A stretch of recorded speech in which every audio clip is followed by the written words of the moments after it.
Cheers. Cheers.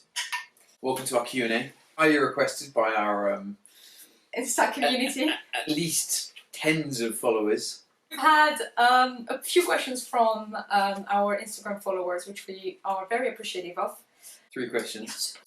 3 questions. We've put the questions into little flashcards because we're so organized. Okay. Oh god, money Okay. chat. We initially put up a budget of 10,000 total, so that's the van plus the build. I have an upper ceiling of 15,000. That's like max, and it'll be kind of disappointing if we do end up there. If I'm going to take a punt, I think we're going to end up around about 12,000. Right.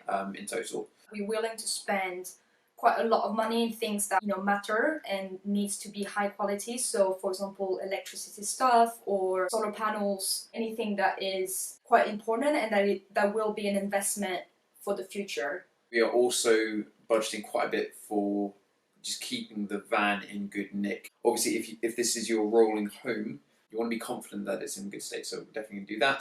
Why did you decide to convert a van? Is it something you've wanted for a while? I think with a lot of people, it's the same with a lot of people, that lockdown makes you reevaluate what's important. If there hadn't been a pandemic, we don't think we would have thought of buying a van and doing a van conversion, well, that quickly at least. I think we would have done it at one point in our lives, but I think the pandemic really accelerated our thought process to do this. Neither Sarah or I have been fixed in one place for too long. We quite like moving about, and we both have that urge to move on, and actually moving into a van seems to make perfect sense in that respect because you can move with your house. A big one is saving money. Rent is becoming crazy not only in London but like in all big cities really. And then just try and live a bit more simply. And authentically. Authentically. What do our friends and family think of the van conversion project? So we got people who were really excited. We were like, I'm really jealous of this. I've always wanted to do this. And we had people who were a bit more. I think lukewarm. I mean, there's been no negativity. No, but just how's it gonna work out with your jobs and how are you gonna make this work? There isn't much of a culture of van life here in the UK or in Europe in general as there is in the States. I think it's much bigger in the States. Overall, friends, family, they were really excited for us, and I think they're rooting for us. How did you come up with the name Evergreen? The main reason of Evergreen was because the van is green. It's not technically like evergreen, like colour. The official colour of the van is, I think, aqua green. Sarah did come up with the suggestion. No, aquamarine or something like that, or aqua blue. I can't remember exactly. Anyway, it wasn't that great.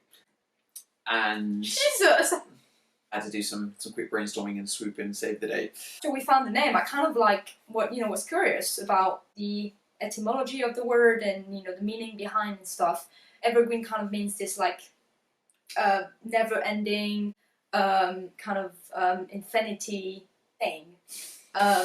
So that might define our build is never-ending. Yeah. So this is a question from Instagram.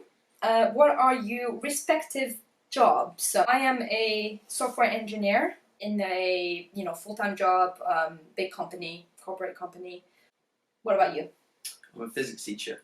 I'm manoeuvrable in the sense that I can get a job pretty much anywhere in the world, but in terms of day-to-day movement, you're obviously locked to a particular location for a year. That obviously brings in the issue of if you're going to be mobile, what's the point if you're locked into a single location? Accepting the fact that we are going to be in London for the next year, or around London at least. And in the UK, in general. The UK, yeah. I haven't really explored too much of my own country. Sarah's actually been to more places in England than I have in the UK. I think you've been to more places in France yeah. than me. We have longer breaks, like school holidays. We can then, drive to France or drive somewhere else in Europe. Guiding philosophy for us is going to be doing more with less.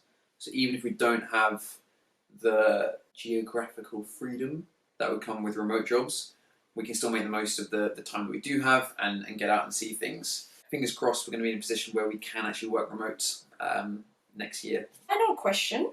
Do you have any technical skills when it comes to the van conversion? No. Despite the fact that I'm a physics teacher, I understand the electrical side of things. Understand the concept of solar power and transfer energy and all this stuff. If he doesn't know much, I am minus 10,000 in the knowledge. If we do complete this, it is because we have stood on the shoulders of giants, in the words of Isaac Newton. Not only are we sort of limited in our ability, we're also limited by our living situation. We don't have a workshop, we don't have a garage. If we can do this, You can do.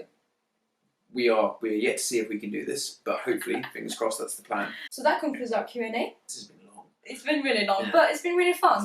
It's like therapy. We might do this more often. Maybe we'll do another one later on when there is more to our van.